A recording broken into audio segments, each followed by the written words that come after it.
재건축 줄줄이 중단이라 집값 생각하면 섬뜩. 일단 여러분 이것부터 먼저 한번 보시죠. 시공사하고요 주택조합하고 갈등이 생겨서 지금 공사를 중단한다든가 아니면 공사를 중단할지도 모르는 지역들입니다. 당장 서울 방하 6구역은요 2023년 4월에 이주와 철거를 완료를 했습니다. 그런데 공사비를 인상해달라 하는 갈등으로 1년째 공사가 중단되고 있어요. 1년째. 하하, 장난 아니죠. 마찬가지로 서울 장위 4구역도 마찬가지입니다. 2025년이에요. 내년 5월에 입주 예정인데 현대 GS건설은요. 현재입니다. 현대가 아니고 죄송합니다. 현재 GS건설이 공사비 인상을 요구하고 있습니다. 예. 다시 말해서 요구하고 있기 때문에 이것도 아마 분쟁의 소지가 굉장히 큽니다. 아마 분쟁이 났다고 하면요. 그만큼 말입니다. 예, 상황이 굉장히 나빠질 겁니다. 예, 그만큼 나빠질 거예요. 그러면 여기도 공사비 중단이 될 가능성 당연히 있지 않을까요? 저는 당연히 있을 수도 있다고 생각합니다. 서울의 이촌 현대 리모델링 공사도 마찬가지입니다.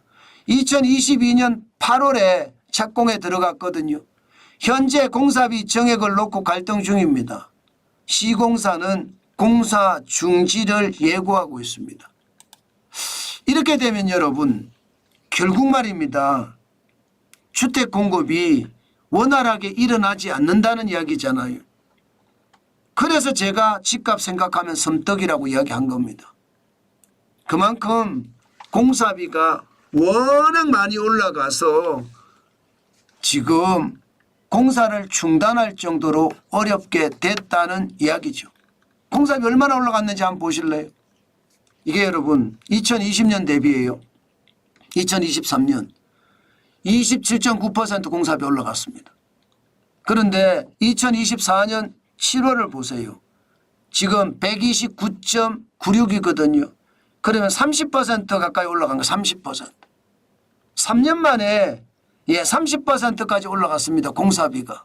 그러면 여러분 공사비가 30%가 올라가면 아파트를 짓는 시공사 입장에서 이게 가능하겠습니까? 거의 불가능하겠죠.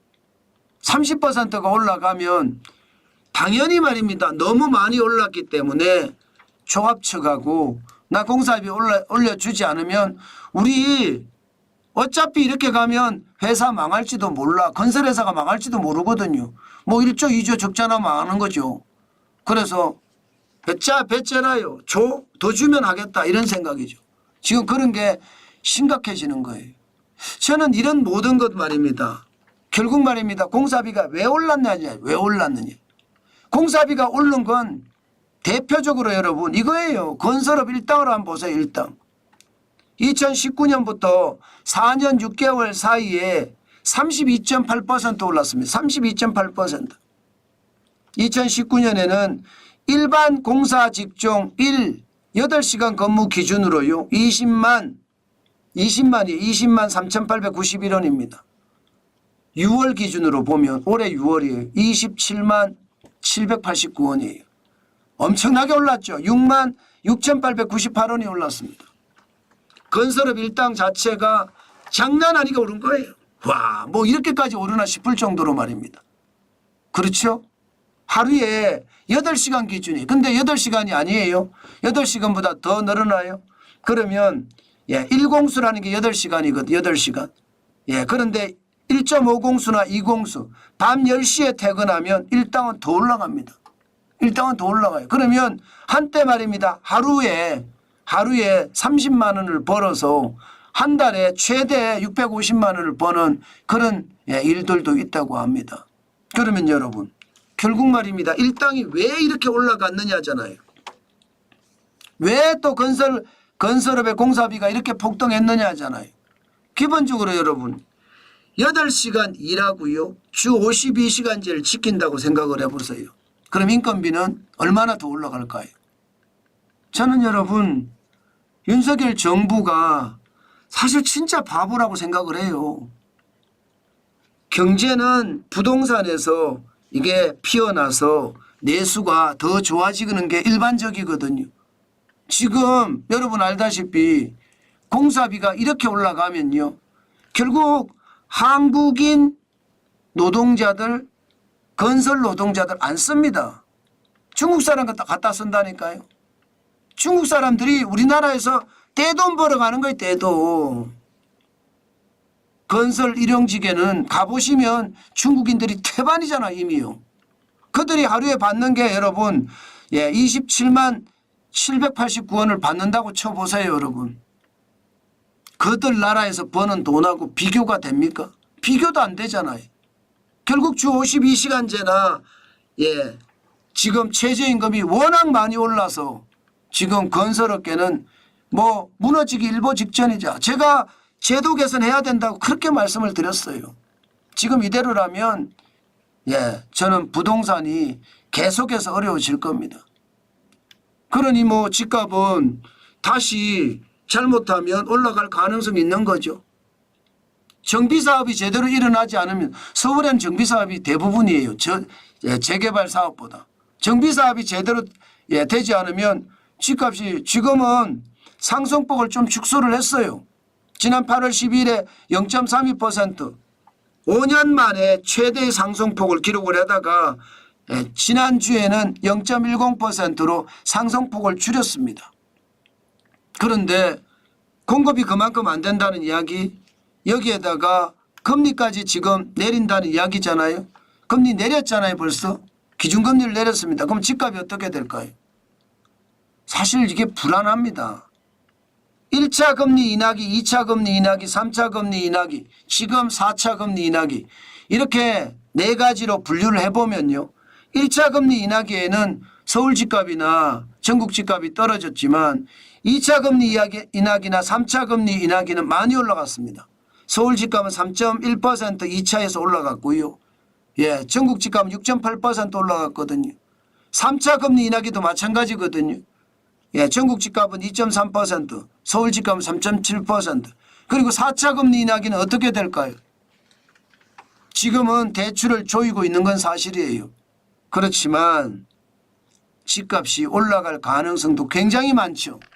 과거처럼 2020년 22.46%가 폭등하는 그런 엄청난 일은 벌어지지 않겠지만 지금 2024년 들어와서도 꾸준히 올라가고 있잖아요. 실거래가 지수가. 그런데 여기에 공급이 제대로 안 되고 금리는 낮춰진다. 그러면 집값은요. 더 올라갈 가능성이 있죠. 충분히 있습니다.